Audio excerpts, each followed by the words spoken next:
CJ Flyer back with another YouTube video, back with another Zach Edey propaganda piece. It's been a few months, and as a Purdue basketball fan, I have decided to make it my mission throughout the season. We are going to be talking about Zach Edey and why I believe he is a top contender for Rookie of the Year. Now, as you can see, this is my own footage from the preseason game, Memphis Grizzlies versus the Dallas Mavericks. We're just following the Memphis Grizzlies team bus around the country. No, I'm kidding. I'm kidding.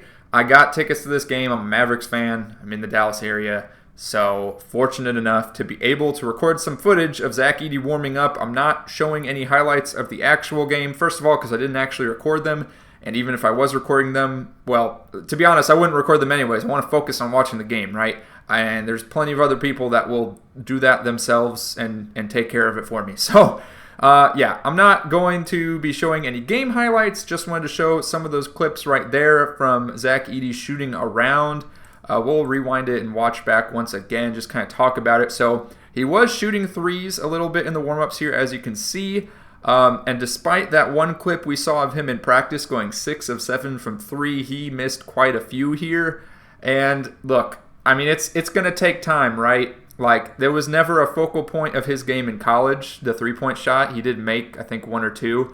But it was never a focus of his offensive game. Of course, it was mostly, in the post, creating those hook shots and doing those drop steps and whatnot. So I am showing just three-point shooting here, but he did also, for the most part, he was practicing hook shots and free throws during the warm-ups. I just thought it would be interesting to see how his three-point shooting is doing in practice, since we saw that footage from practice in the game, or sorry, not in the game, online, on social media. So let's go ahead now and let's talk about some of the stats that we've been seeing so far from Zach Edey in his preseason games for the Memphis Grizzlies. Unfortunately, cannot show any highlights. I don't have any affiliation or partnership with the NBA, and I don't want the video to get taken down, so we're not going to show that. Zach Edey here, though, in the game against Dallas, if you didn't watch the game or didn't see the highlights, you're probably going to take note of the 5 personal fouls here, and your first thought will be, man, he's pretty sloppy. He's a rookie, understandable, but man, he must have been hacking away like crazy. That is by far not true at all.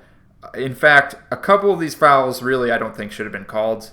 I don't know if the refs during preseason are not the usual referees that we see during the regular season, or what was going on exactly, or if it's because Zach Edey's a rookie and there's going to be more calls against him just for the sake of him being a rookie. I don't know. But truthfully, he should have had maybe like 3 fouls in these 18 minutes. Still not great, but nonetheless, I don't think he really had 5 true fouls. I think 2 of them should not have been called. That being said, he did have 7 boards in these 18 minutes, and he was looking very solid. He's matched up against both Daniel Gafford and against Derek Lively. And, we know both those players from the Mavs playoff run, very physical players in the post.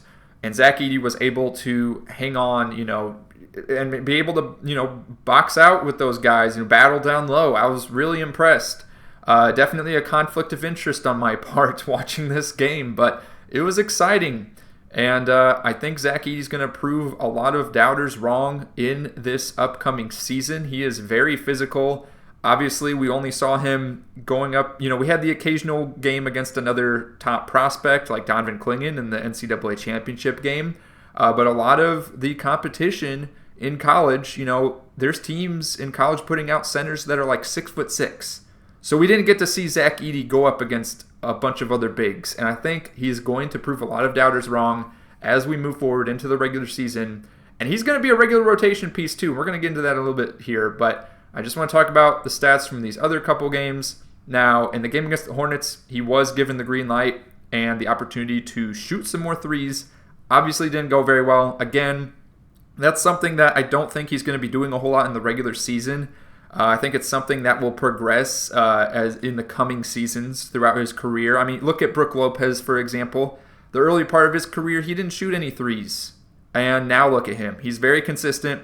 And that's what kind of Zach Edey's three-point game reminds me of. Is a little bit like Brook Lopez, where he's not really going to be shooting them a whole lot during the regular season for the first season or two.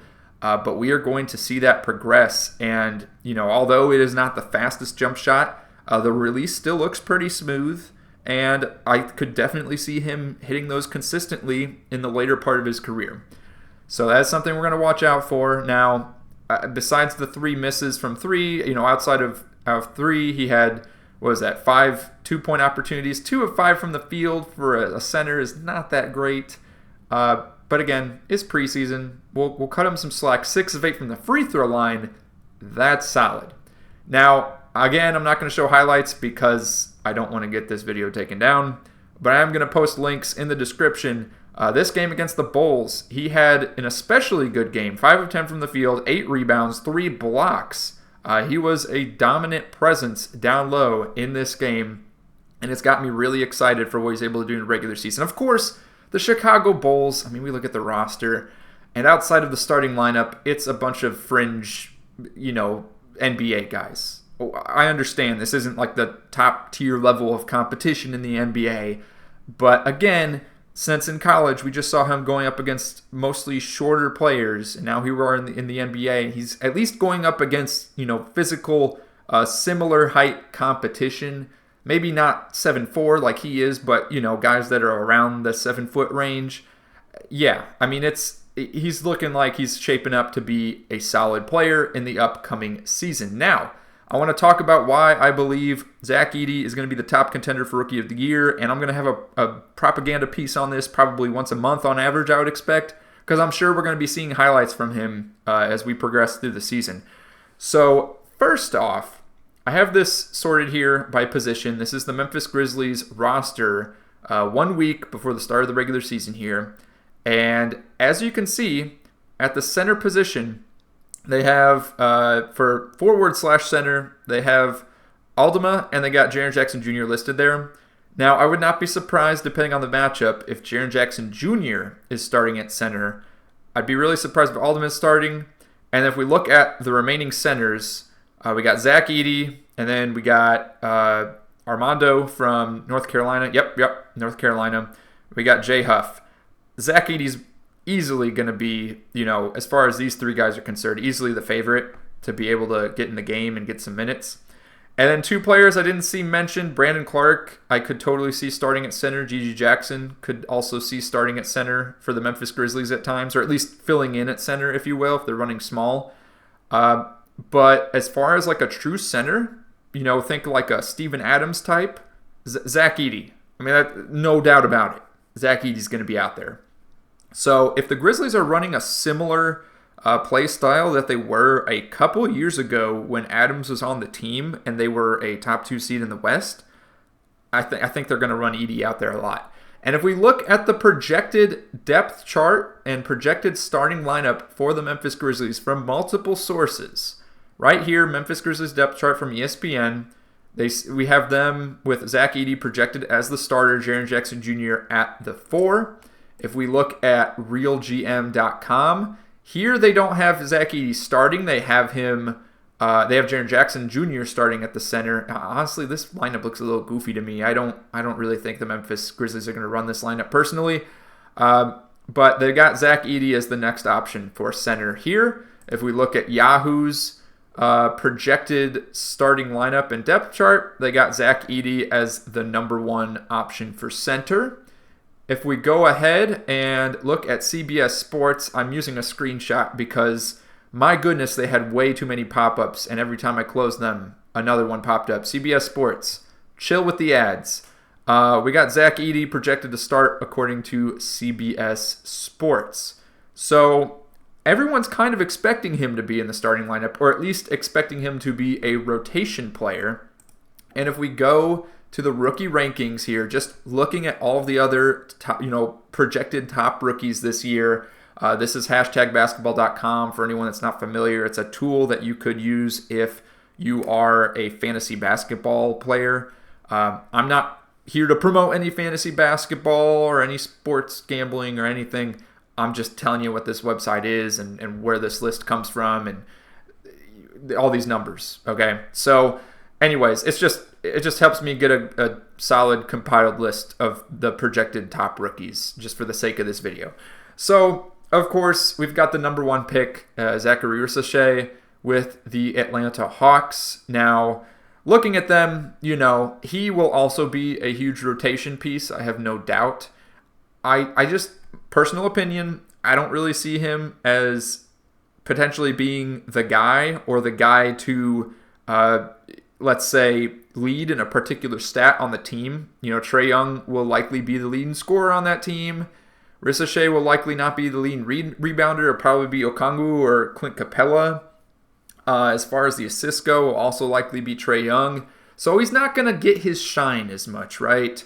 And part of these end-of-season awards is based on narrative, and he's not going to be leading any narrative as far as stats are concerned, in my opinion. That's what I'm predicting. Now, Alexander Sarr, let's talk about him. Washington Wizards. That team is trash. Honestly, I'm not even sure that's an opinion. That might be a fact at this point. The Wizards are trash. Yes, I am saying that for the record. Everyone can quote me on that if you want. Anyone see Kyle Kuzma with the 4 air balls the other day? I know it's preseason, but it's not looking good. We all saw Jordan Poole last year try to be the main guy on the team. That didn't go so well, and he's still going to get playing time. The Wizards are one of the worst performing teams in the East last year. The East didn't really get any stronger. You could probably argue they got weaker. And what did the Wizards do? Now, the Wizards got Jonas Valanciunas, which is a huge get, and I'm honestly surprised he didn't sign with a playoff team. Likely going to be traded. I would not be surprised if he got traded before the deadline this year, and the Wizards looking to get some assets for him. But that being said, look, Alexander Sarr, will he play the 4? Will he play the 5? I believe they've said he'll be at the 4, but to be honest, he could fill in either way. He's 7 feet tall or so, 7'2", right? So, look, the truth of the matter is either he's going to be out there alongside Valanciunas and he's not going to be getting all the boards, or he'll be out there at center. Look, again, it kind of goes back to what I was saying. It's all about narrative. I'm not saying Alexander Sarr won't be good in his rookie season. I'm not saying he won't get the touches. But we already know Kuzma's going to go out there trying to get his buckets. We know Jordan Poole, when he gets his minutes, he's going to be trying to get his buckets. Will Alexander Sarr be the leading scorer on this team? I'm thinking likely not. So he's not going to get shine there. And not that a rookie needs to be the leading scorer to get Rookie of the Year. But if you look at Wemby last year, you look at Chet Holmgren last year, they had to be they were like the top guys on their team, or one of. Obviously, Chet was not the top guy on the Thunder team, but you get what I'm saying, right? Well, I think Alexander Sarr will be, as far as usage goes, one of the top guys. Possibly not. I don't think it's a guarantee, and I also think his rebound numbers will dwindle a little bit just because of who he may be sharing the court with. So just want to throw that out there. And then Donovan Clingan, of course, Portland Trailblazers. I know Rob Williams got his injury troubles, but DeAndre Ayton's also on that team, and they all play the same position. So Clingan is going to have his limited availability on a team that truly isn't going to be playing for much of anything and won't be in the spotlight. And then let's just focus on some of the other players too. Reed Shepherd, yeah, he'll get his shine too, but he's not going to be towards the top of the roster as far as leading in any category or being a top player. Rob Dillingham, he's going to get his shine too, but he's not going to be the starting point guard on that team. Ron Holland, they got Cade Cunningham, taking the lead. Carlton Carrington, he shares the floor with Alexander Sarr. Stephon Castle, he's going to be the backup point guard to Chris Paul, I believe, unless they run both of them out there at the same time. So he's, not necessarily going to be the spotlight. Buzelis, honestly, there's a possibility he could shine, but I don't think it's a guarantee. We keep going down the list, right? And a lot of these guys, it's like, yeah, they might get their shine, but I don't see them as being one of the top players on the team and being in the spotlight. Either they're not going to be a top player on the team, or they're not going to be on a team that anyone's really focused on. And I think those two characteristics alone leave the door open for Edey to really show out for being Rookie of the Year. Because not only is he likely to be the starting player on this team. Now, again, Alexander Sarr, he'll probably be starting. Rissache, probably be starting. A couple of these other guys might be starting. Zach Edey's I'm almost 100% sure he's going to be starting a good portion of the games this year for the Grizzlies. Again, given the matchup, if Jaren Jackson Jr. goes out there. But long story short, I mean, like, he's on a team that's looking to prove themselves, and he's also like going to be at the top of the rotation as far as the center position goes. It's a perfect scenario for him, and that was the main thing I was always, had in my mind in college. When he was in college last year, was just, will he get the opportunity if he goes to a team like the Denver Nuggets, for example?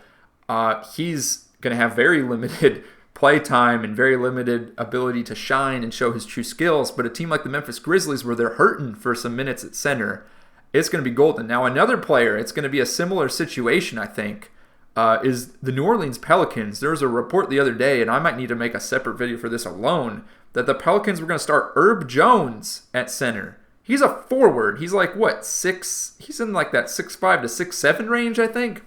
I don't know what the Pelicans are doing, man. But they got the the center from Baylor, I should say. And I think he'll get his chance to shine.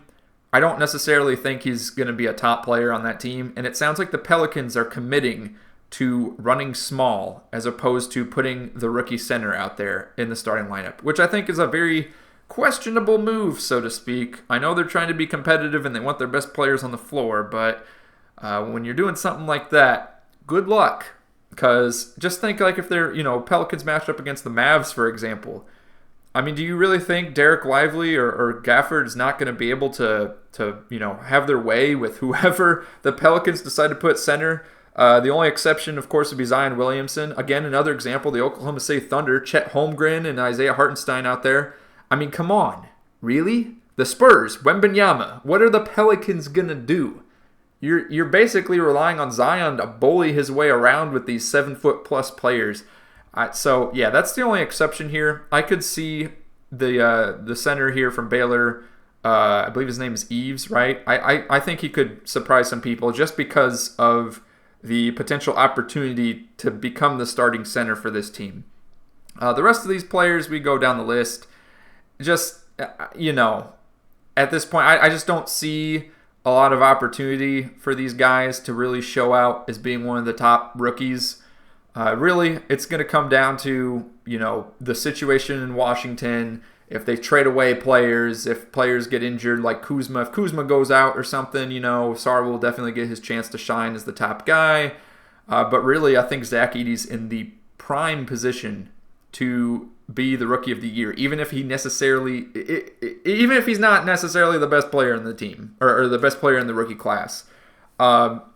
He's got the best opportunity. So I'm done ranting about that. Let me know what you guys think in the comments down below. Again, here we are again, another Zach Edey propaganda piece, and we'll be back, I'm sure, within the next month or so to talk some more about it. That being said, the next few videos we're going to be talking about predictions for the upcoming NBA season, as well as some other interesting news that has come out. So stay tuned for those and click the video on your screen right now for another NBA discussion video.